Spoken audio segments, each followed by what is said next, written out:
The New York Mets and the Atlanta Braves have made it into the postseason. What's going on, everybody? Hope everybody is doing well. The MLB playoffs start today. It was an action-packed game 161, action-packed game 162. Gonna run you through it a little bit if you weren't able to catch it. And we lost the hit king. We lost a legend. Pete Rose has died at 83 years young. It's unfortunate. We'll kind of go over what he meant to the game. I still haven't necessarily found out how he passed away, but it is, it's extremely unfortunate. I appreciate everybody tuning in. If you're joining me on YouTube Live, if you're watching this on YouTube, or if you're joining in on Instagram Live, appreciate everybody being here. This is the Nine Hole Podcast. This is live. So the MLB playoffs start today. Like I said, the New York Mets and the Atlanta Braves snuck their way in. They had a doubleheader yesterday to kind of decide who was getting in to come into the wild card game, the NL wild card. So it was kind of, I don't want to necessarily say a shit show, but there were some rules governing it. So if there was a split between the two, they were both going to make it in. If there was any type of, if the Mets won both games or the Braves won both games, the other team was not going to make it. The Arizona Diamondbacks were going to sneak in. So the Arizona Diamondbacks were watching this game pretty intently, and stinks, but they didn't make it. So kind of just to recap the Mets and Braves doubleheader, there was some dominant pitching. There was some hiccups on the mound.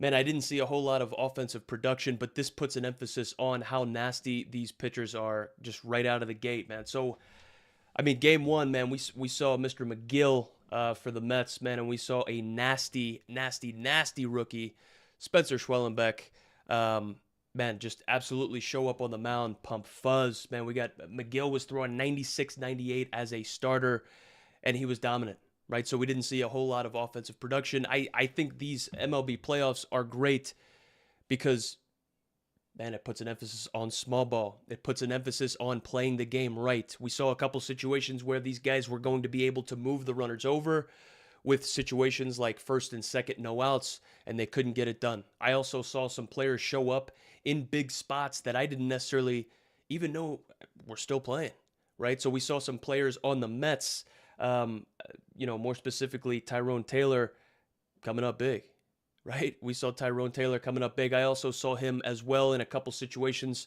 where he was going to be able to bunt to move some runners over, and they didn't necessarily put a whole lot of emphasis on moving the runners over. We saw a guy or two show bunt, but we didn't see a whole lot of small ball moving them over. As we get into the MLB playoffs, you guys are going to see these guys are going to throw fuzz.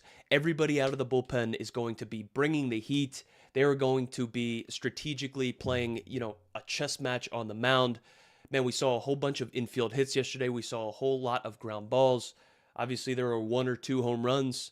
I don't necessarily know if, the home run is going to be big when we talk about, playing in Yankee Stadium, or we're going to be talking about the Phillies or the Dodgers. Man, we might be talking about these home runs, but playing small ball and, dominance on the mound, I think is going to be key when we are talking about these MLB playoffs. Now, if you were a baseball player, whether you are in middle school, high school, college, professionals, man, watch these guys.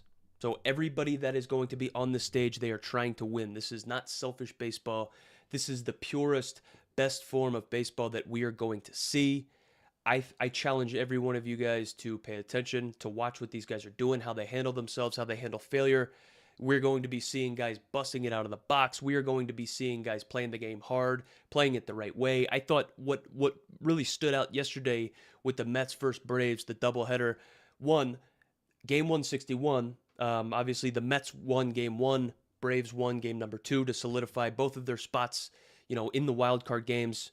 It's happening today, but man, this puts what I saw yesterday was insane pitchers fielding their position. So PFPs, right? When we talk about coming up in big spots, making the big plays, these pitchers are going to be able to field their positions. They're not just looking pretty on the mound, throwing fuzz, right? We talked about, Schwellenbeck, and we talked about McGill, game one, throwing absolute fuzz. But we saw these guys make some great plays on some comebackers, fielding their positions, making some good throws.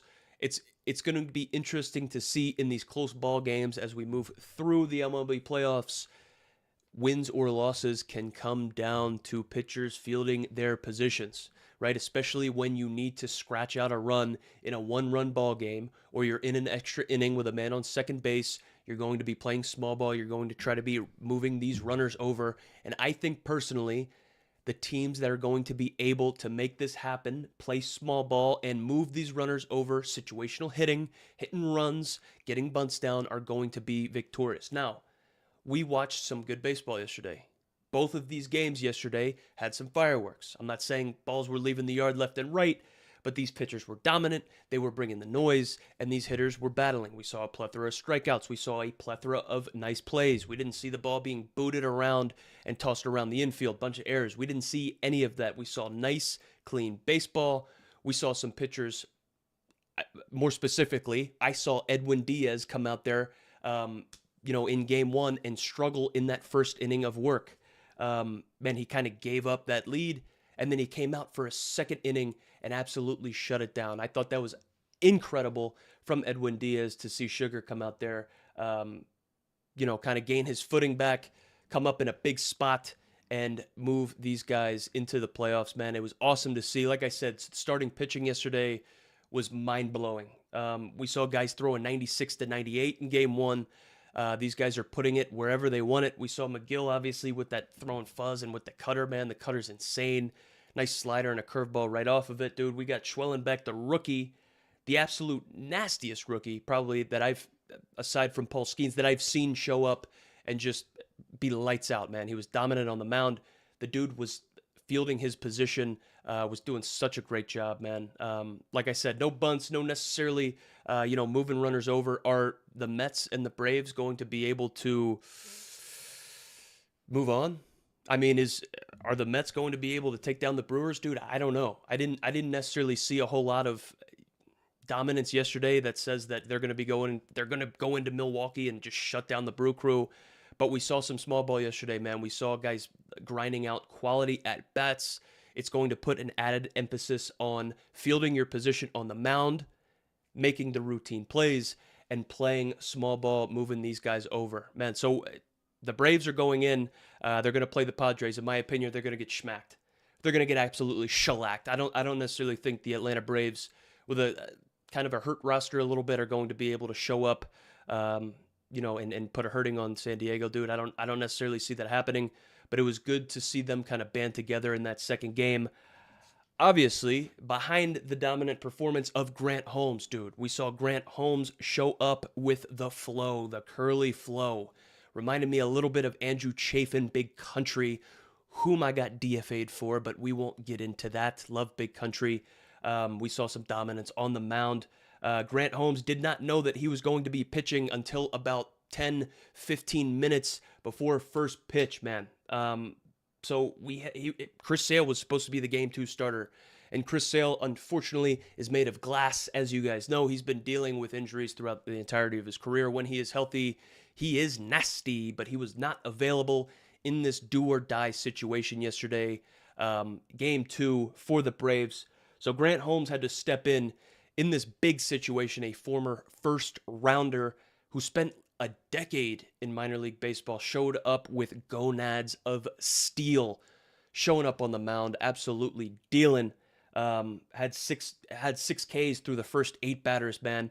Was lifted in the 4th inning, didn't get out of the 4th, man. Had the leadoff guy on, they pulled him, but showed up, put his team in the position to win. 94 with a slider, man. Fun to watch. These guys are fielding their positions. They are showing up in big spots. And they're playing good baseball, man. Look, Ramon Laureano showed up big yesterday in a big spot multiple times for the Braves, just fucking pounding out quality at bats. AB after AB. We saw Francisco Lindor obviously put his team up, put his team on the back when it really mattered. That was fun to watch. We're going to be seeing is he going to be able to show up during playoffs when it really matters. Like I said, they're going to be playing the Brew Crew. We'll see. We got a brotherly love duo, McGill versus McGill, when it comes down to the Mets and the Brewers, right? We saw McGill start game 1 yesterday for the Mets. We're going to see Trevor McGill in the bullpen. He's in the closer role a little bit this year for the Brewers. That guy is scary when he is on the mound. He's got an attitude. We're going to be seeing good baseball all throughout the day. We'll see what's going on, but the added emphasis on playoffs, boys, regardless of whatever level you are at, watch these guys play the game. Coaches, regardless of what level you're coaching at, watch these guys go about the game. Watch the cat and mouse game, the strategy. Man, it's so fun to watch. You can hear it in the crowd. It's different when it comes to playoff baseball. You hear it. You turn on the TV, TBS, ABC, ESPN, wherever they're going to be playing these games today. It's going to be all over the place. You can tell playoff baseball is different just by the sound of the crowd. So the wild card today, man, we got the Tigers versus the Astros. We got the Royals versus the Orioles. We got the Mets versus the Brewers. And then we got the Braves versus the Padres. So whoever wins the Tigers versus Astros AL wild card goes on to play Cleveland. Tigers and the Astros, I don't know if they're going to be taking down Cleveland. Cleveland's been hot, boy. The Royals and the Orioles, whoever wins this wild card is going to go on and face the Yankees. I like the Royals. I also like the Orioles, man. The Orioles with their young lineup, dude, it's fun to watch. Obviously, like New York playing in their ballpark with the veterans, they got the payroll through the roof. I don't know if any of those teams are going to be able to take down New York, man, but I like Cleveland. I like the Yankees. The Mets versus Brewers, man, I got the Brewers putting a hurting on the Mets a little bit. I didn't see anything that really solidified the Mets' spot in the playoffs moving forward. I didn't think that their lineup was that great. I didn't necessarily think that they strung together a whole bunch of quality ABs, but their pitching's pretty dominant, man. Their bullpen was right? I don't think that any one of those teams, the Brewers or the Mets, go on and put a hurting on the Phillies. I don't see them lasting past the Phillies. And then the Braves and the Padres, man. I got the Padres putting a hit on the Braves, showing up and trying to show out in San Diego. I got the Padres moving on, and they're going to falter to the Dodgers, man. So I got Cleveland, Yankees, Phillies. I mean, these guys are already in there, man. It's going to be good baseball all day today. I got the Phillies outlasting everybody. I had the Phillies winning the World Series early on in the year. I caught a whole bunch of heat from Atlanta fans saying that's the dumbest take I've ever heard. Well, guess what? Guess what, Atlanta fans? You guys are on the fence today. You better show up against the Padres. Good luck. I don't know how that's going to work out for you boys. Watch how these guys play the game. Watch how they go about their business. Watch how they come up big with runners in scoring position, whether they are getting these bunts down, having quality ABs, moving these guys over. Man, it is do or die. This is not selfish baseball at all. This is the purest form of baseball. We're going to have an added emphasis on base running, man, going first to third. We got guys that are going to be stealing bases left and right. I love it.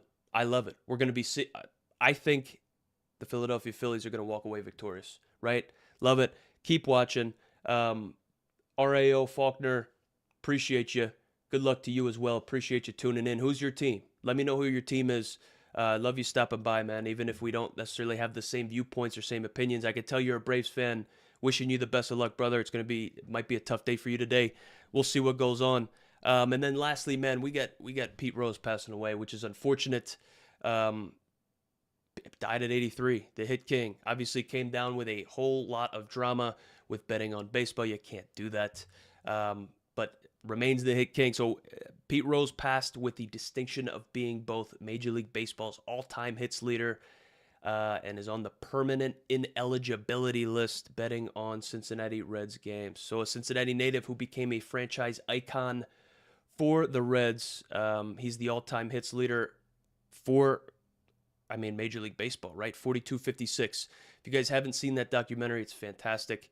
It's good. It's good for the game, man. Obviously, like, he's come under a whole lot of scrutiny. I love the way he played. He plays the game hard. Always went about his business the right way. That dude would walk through hell in a gasoline suit just to play the game of baseball. And we're going to be seeing that a lot this offseason, this postseason. Watch how these guys go about their business. Watch how they play the game of baseball. We're going to be touching base again as these playoffs continue going underway. We'll be recapping some of this stuff. We'll be taking questions. I appreciate everybody tuning in to this live episode of the 9 Hole Podcast. We'll catch you guys later.